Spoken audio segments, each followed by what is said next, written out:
Hi, நம்ம last வீடியோஸ்ல autism ADHD பத்தின இன்ஃபர்மேஷன்ஸ் எல்லாம் பார்த்துருந்தோம். ஸோ இந்த வீடியோல இன்டெலெக்சுவல் டிசபிலிட்டி அப்படிங்கிறத பத்தி நம்ம பார்க்க போறோம். எல்லாருக்கும் வணக்கம். என் பேர் அர்ச்சனா.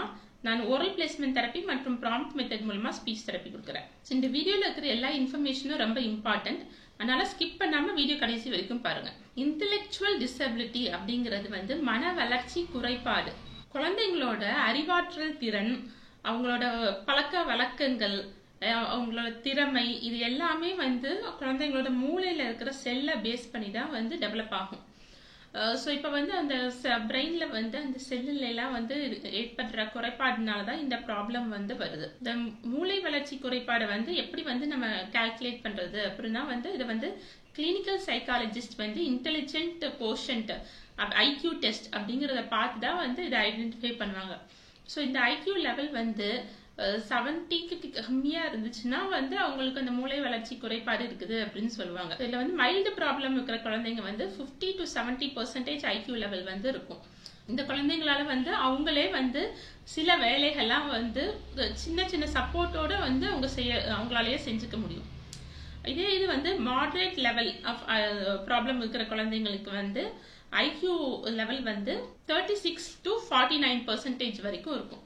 ஸோ இவங்களுக்கு இன்னும் கொஞ்சம் அதிகமான சப்போர்ட் தேவைப்படும்.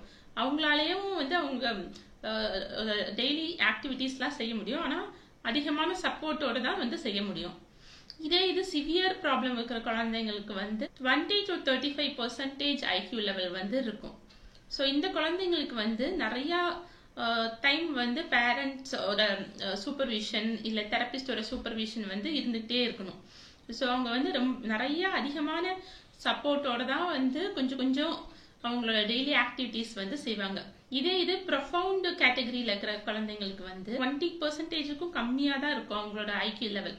ஸோ அவங்களுக்கு ரொம்ப ஹையர் லெவல் ஆஃப் சூப்பர்விஷன் அவங்களுக்கு குழந்தைங்களுக்கு தேவை. இந்த குழந்தைங்களுக்கு ப்ராப்ளம் சால்விங் ஸ்கில்ஸ், அந்த திங்கிங் எபிலிட்டி, அட்டென்ஷன், கான்சென்ட்ரேஷன், இதுல எல்லாம் காக்னிட்டிவ் ஸ்கில்ஸ், இதுல எல்லாம் குழந்தைங்களுக்கு ப்ராப்ளம் இருக்கும். அதே மாதிரி அடாப்டிவ் ஸ்கில்ஸ் அப்படின்னு சொல்லுவாங்க. அதாவது ஒரு இடத்துல போனா அவங்க அந்த சிச்சுவேஷனுக்கு ஏற்ற மாதிரி அடாப்ட் பண்ணிக்கிறது. இப்போ நம்ம ஒகேஷனல் ட்ரைனிங் கொடுக்குறோம்.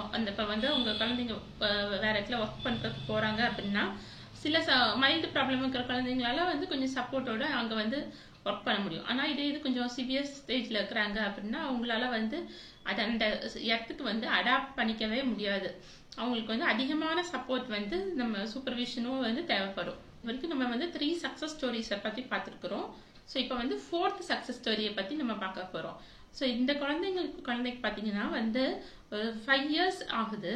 இந்த பையனுக்கு நம்ம இந்த கிளினிக்கல் சைக்காலஜிஸ்டோட எவாலுவேஷன் பண்ணல மாடரேட் லெவல் ஆஃப் IQ இருந்துச்சு. ஸோ இதோட கோமார்பிடா ஆட்டிசம் ஃபீச்சர்ஸும் ADHDக்கான ஃபீச்சர்ஸும் இருந்துச்சு இந்த குழந்தைங்களுக்கு. ஸோ இந்த குழந்தை வரும்போது எப்படி இவனுக்கு நிறைய ப்ராப்ளம்ஸ் இருக்கு, இவனால இம்ப்ரூவ்மெண்ட் வர முடியுமா அப்படின்னு சொல்லிட்டு பேரண்ட் ரொம்ப கன்சர்னா இருந்தாங்க. ஸோ அவங்களுக்கு கண்டிப்பா இது நிறைய இருக்கும்போது நிறைய சென்சரி இஷ்யூஸும் இருக்கும், அவங்களுக்கு பிஹேவியர் இஷ்யூஸும் இருக்கும்.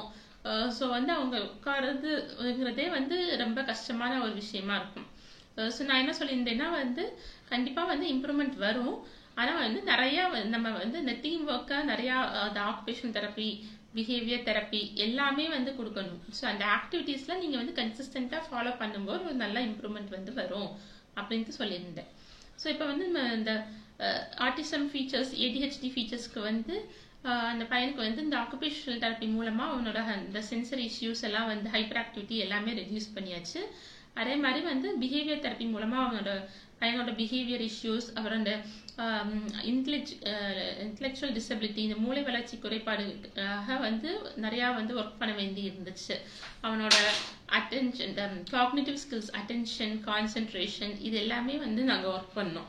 ஸோ அதெல்லாமே கிராஜுவலா மாடரேட் லெவல்ல இருந்து மைல்டு லெவலுக்கு இம்ப்ரூவ்மெண்ட் வந்துச்சு. ஸோ அப்படியே கிராஜுவலா கொடுக்க ஒரு 2 yearsக்கு மேல கன்சிஸ்டன்டா குழந்தை தெரப்பிக்கு வந்தாங்க. ஸோ அப்படி வரும்போது மைல்டு கேட்டகரியில இருந்து இப்ப கொஞ்சம் கொஞ்சமா ரெடியூஸ் ஆயிட்டு வரோம். ஸோ நம்ம வந்து கண்டிப்பாக வந்து 100% இம்ப்ரூவ்மெண்ட் வந்து எல்லா குழந்தைங்களுக்கும் கொடுக்க முடியாதுனாலும் அட்லீஸ்ட் மேக்ஸிமம் வந்து ஒரு 80 to 90% வந்து இம்ப்ரூவ்மெண்ட் கண்டிப்பாக வந்து கொடுக்க முடியும். ஆனால் வந்து இது வந்து நம்ம ஏர்லியாக வந்து தெரப்பி வந்து கொடுக்க ஆரம்பிக்கணும். 2 இயர்ஸ்லேருந்தே கொடுக்க ஆரம்பித்தா இன்னும் கொஞ்சம் ஈஸியாக வந்து இம்ப்ரூவ்மெண்ட் வரும், இன்னும் ஃபாஸ்ட்டாக இம்ப்ரூவ்மெண்ட் வரும். ஸ்கூலுக்கு போகிறதுலையும் வந்து ஒரு நல்ல இம்ப்ரூவ்மெண்ட் வந்து வர ஆரம்பிக்கும். ஸ்கூலில் போய் நல்லா எல்லா ஆக்டிவிட்டீஸும் அகடமிக் ஆக்டிவிட்டீஸ் எல்லாமே செய்ய முடியும்.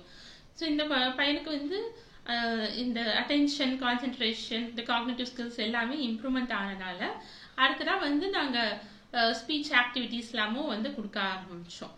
ஸோ அப்புறம் வந்து ஃபர்ஸ்ட் ஸ்டார்டிங்கில் வந்து வேர்ட்ஸ் எதுவுமே வந்து பேச மாட்டான். இப்போ வந்து நல்லா வந்து சென்டென்ஸில் வந்து பேச ஆரம்பிக்கிறான்.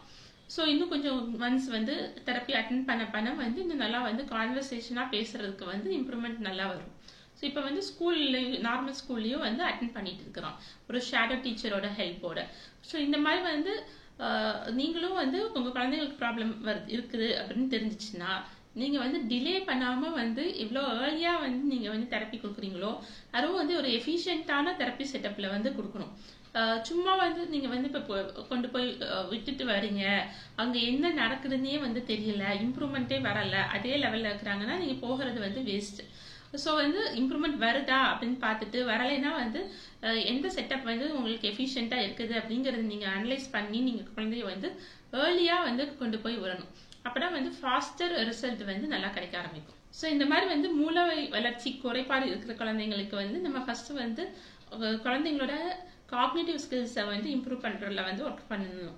அட்டென்ஷன், கான்சென்ட்ரேஷன் அதிலெல்லாம் வந்து ஒர்க் பண்ணணும்.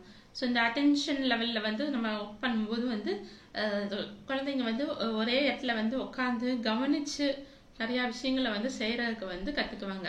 நிறையா இந்த பீட்ஸ் ஆக்டிவிட்டி அதை வந்து கான்சென்ட்ரேஷனோட இப்போ ஒரு 2-3 பீட்ஸ் போடுவாங்க, ஒரு கான்சென்ட்ரேஷனோட எல்லா பீட்ஸையும் வந்து போடணும் அப்படிங்கிற மாதிரி நம்ம வந்து கொண்டு வரணும். ஸோ இது வந்து level 1, level 2, level 3 அந்த மாதிரி வந்து வரிசையாக வந்து கொண்டு போகணும்.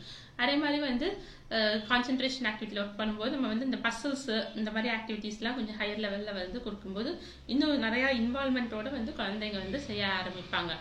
அடுத்தது வந்து மெமரி ஆக்டிவிட்டீஸ், இந்த short term memory, long term memory, immediate memory, அந்த ஆடிட்டரி மெமரி, விஷுவல் மெமரி இதுலலாம் வந்து ஒர்க் பண்ண ஆரம்பிக்கணும். அது நிறையா வந்து இந்த விஷுவல் பெர்செப்ஷன், நிறையா அந்த ஆடிட்டரி பெர்செப்ஷன் ஸ்கில்ஸ் இதில் எல்லாமும் வந்து ஒர்க் பண்ண ஆரம்பிக்கணும். ஸோ இந்த மாதிரி நிறைய ஒர்க் பண்ணும்போது அவங்களுக்கு நிறையா இந்த problem solving skills, adaptive skills அது எல்லாமே வந்து குழந்தைங்களுக்கு வந்து இம்ப்ரூவ்மெண்ட் வர ஆரம்பிக்கும். ஸோ இந்த வீடியோ உங்களுக்கு யூஸ்ஃபுல்லாக இருக்கும்னு நம்புறேன். இந்த வீடியோ உங்களுக்கு பிடிச்சிருந்துச்சுன்னா மறக்காமல் லைக் பண்ணுங்கள், ஷேர் பண்ணுங்கள். எவ்ரி டியூஸ்டே வந்து நான் வீடியோஸ் அப்லோட் பண்ணுவேன். ஸோ மறக்காமல் சப்ஸ்கிரைப் பண்ணிவிட்டு பெல் ஐக்கானையும் கிளிக் பண்ணுங்கள். அப்போ தான் நான் அடுத்தடுத்து போடுற வீடியோஸ்லாம் உங்களுக்கு நோட்டிஃபிகேஷனாக வரும். நன்றி.